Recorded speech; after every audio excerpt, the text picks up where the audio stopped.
everyone. I am Miss Vaishali, teacher of Modern Public School. I hope all are fine. तो सबसे पहले आप सबका अभिनंदन, क्योंकि आप सब अगली कक्षा में गए हैं।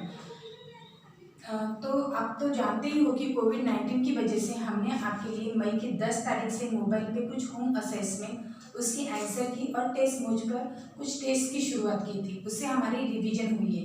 तो अब हम थोड़ा सा व्याकरण की तरफ चलते हैं, क्योंकि किसी भी भाषा को जानने के लिए, पहचानने के लिए, उसे पढ़ने के लिए, लिखने के लिए और खासकर उसे बोलने के लिए, मीन्स प्रकट करने के लिए उसका व्याकरण जानना जरूरी होता है। तो आज हम हिंदी व्याकरण का शब्द भंडार देखते हैं। तो किसी भी भाषा का बहुत अधिक ज्ञान होने के लिए उसका शब्द भंडार होना बहुत जरूरी होता है। तो सबसे पहले हम देखते हैं कि शब्द कैसे बनते हैं।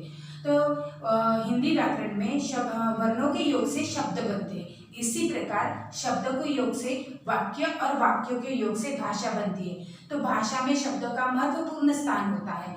तो जैसे कि आधा म प्लस ओ, आधा र प्लस अ, ये इससे शब्द बना है मोर।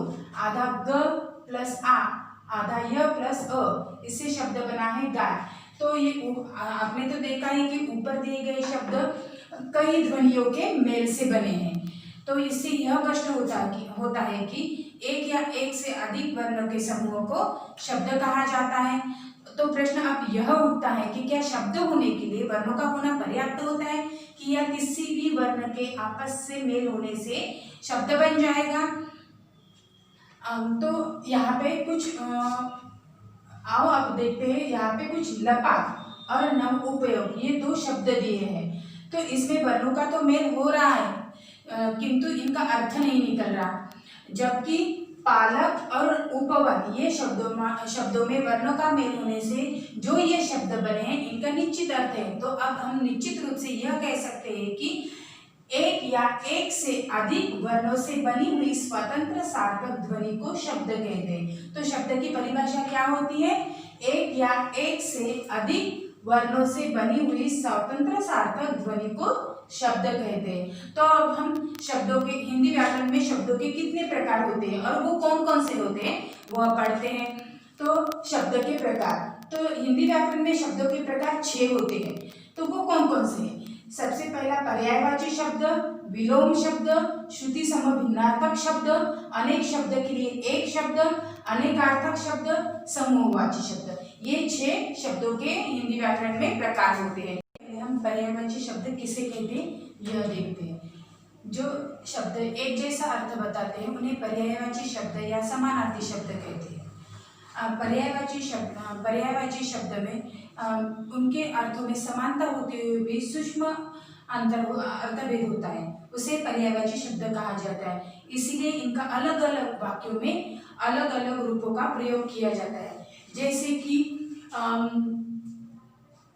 जैसे कि हवन की अग्नि प्रज्वलित हो उठी और दुकान में आग लग गई। तो पर्यायवाची शब्दों को 2 भागों में बांटा जाता है, एक पूर्ण पर्यायवाची शब्द और दूसरा अपूर्ण पर्यायवाची शब्द। तो सबसे पहले हम पूर्ण पर्यायवाची शब्द किसे कहते हैं ये देखते हैं। तो पूर्ण पर्यायवाची शब्द वे होते हैं जो प्रत्येक स्थिति में किसी भी वाक्य में प्रयोग किए जा सकते हैं, जैसे कि आग, अग्नि, अंधकार, अंधेरा आदि।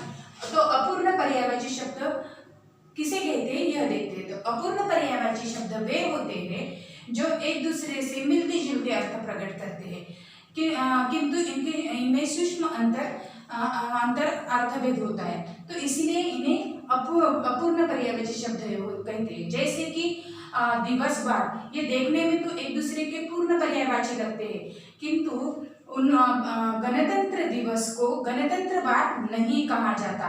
इसीलिए पर्यायवाची शब्दों का प्रयोग ध्यानपूर्वक करना चाहिए। तो आइए अब हम कुछ पर्यायवाची शब्दों को पढ़ते हैं। तो बादल के पर्यायवाची शब्द घन, मेघ, जल, वारिद, अंबुर। बिजली के पर्यायवाची शब्द विद्युत, चपला, दामिनी, चंचला, तंडी, सौदामिनी। अहंकार के पर्यायवाची शब्द घमंड, गर्व, अभिमान, गुरूर, दर्प।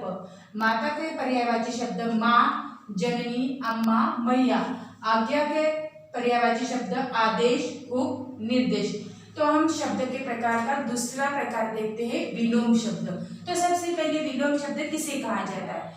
जो शब्द एक दूसरे से विपरीत अर्थ बताते हैं उन्हें विलोम शब्द कहा जाता है। और विलोम शब्द विभिन्न उपसर्गों के प्रयोग से बनते हैं। जैसे कि उपसर्ग अ से शब्द सुंदर, तो सुंदर का विलोम शब्द होता है असुंदर। और उपसर्ग ना से शब्द पसंद, तो पसंद का विलोम शब्द तैयार होता है नापसंद। तो आइए ऐसे ही कुछ हम विलोम शब्द देखते हैं। जैसे कि आशा का विलोम निराशा, हिंसा का विलोम अहिंसा, लायक का विलोम नालायक, सुविधा का विलोम असुविधा, उपयोगी का विलोम अनुपयोगी। तो अब हम शब्द के प्रकार का तीसरा शब्द का प्रकार देखते हैं, श्रुति समभिन्नार्थक शब्द। तो श्रुति समभिन्नार्थक शब्द किसे कहते हैं? जो शब्द पढ़ने या सुनने में लगभग समान लगते हैं किंतु उनके अर्थ भिन्न होते हैं, उन्हें श्रुति समभिन्नार्थक शब्द कहते हैं। जैसे कि ये दिन, ये रस्व द को रस्व मात्रा है, तो इसे ये दिन का अर्थ होता है दिवस, और ये दीर्घ दिन है तो इसका अर्थ होता है गरीब। तो आइए ऐसे ही कुछ श्रुति समभिन्नार्थक शब्दों को हम देखते हैं। जैसे कि गृह, घर, ग्रह, नक्षत्र, बलि, बलिदान, बलि ताकतवर, समान, बराबर, सामान, चीजें, चीर, पुराना, चीर, वस्त्र, शाम, संध्या, शाम, कृष्ण। तो अब हम शब्द का चौथा प्रकार देखते हैं, अनेक शब्द के लिए एक शब्द। अनेक शब्द के लिए एक शब्द क्या होते हैं? जो हम किसी बात को बताने के लिए विभिन्न शब्दों का प्रयोग करते हैं तो इससे भाषा प्रभावहीन लगती है। तो किसी बात को बताने के लिए विभिन्न शब्दों के स्थान पर किसी एक शब्द का प्रयोग करने से भाषा प्रभावशाली एवं सुंदर लगती है। तो जैसे कि किसी भी भाषा को बताने के लिए जो एक शब्द का प्रयोग किया जाता है वह एक कला होती है। जैसे कि हम अब देखते हैं अनेक शब्द के लिए एक शब्द। नीचे लिखा हुआ निम्नलिखित, ऊपर लिखा हुआ ऊपर लिखित, जो आसानी से प्राप्त हो सके सुलभ, साथ पढ़ने वाला सहपाठी, इतिहास की जानकारी रखने वाला इतिहासकार। तो हम जो हम पेपर्स निकालते हैं उसमें नीचे लिखे हुए प्रश्नों के उत्तर लिखो, ऐसे अध्यापक नहीं लिखते, तो क्या लिखते हैं? निम्नलिखित प्रश्नों के उत्तर लिखो। तो अब हम शब्दों का पांचवा प्रकार देखते हैं, अनेकार्थक शब्द। किसी भी शब्द के एक से अधिक अर्थ निकलते हैं उन्हें अनेकार्थक शब्द कहते हैं। जैसे कि अपेक्षा, इसके अनेक अर्थ वाले शब्द होते हैं। इच्छा, आवश्यकता, आशा, सूत का धागा, बढ़ई, सारथी, विधि का तरीका, विधाता, भाग्य, कानून। तो आइए अब हम शब्द का आखिरी और छठे शब्द देखते हैं। इसे क्या कहते हैं? समूहवाची शब्द। तो समूहवाची शब्द क्या होते हैं? जिन शब्दों से पूरे समूह का पता चलता है उन्हें समूहवाची शब्द कहते हैं। तो आइए हम थोड़ा सा समूहवाची शब्द पढ़ते हैं। अनाज का क्या होता है? ढेर। अनाज की क्या गड्डी कहलाती है क्या? नहीं, तो अनाज का ढेर होता है, तो इससे अनाज के पूरे समूह का पता चलता है ढेर से। तो ताश की क्या होती है? गड्डी। अंगूरों का गुच्छा, पशुओं का झुंड, सैनिकों की टुकड़ी, और तारों का क्या होता है? मंडल होता है। तो आज हमने क्या पढ़ा है? हिंदी व्याकरण का शब्द भंडार में शब्द और शब्द के प्रकार पढ़े। मैं आशा करती हूँ आप सबको समझ में आया होगा। तो अगली बार मिलते हैं अगली कक्षा की पाठ्य पुस्तकों के साथ। तब तक के लिए धन्यवाद।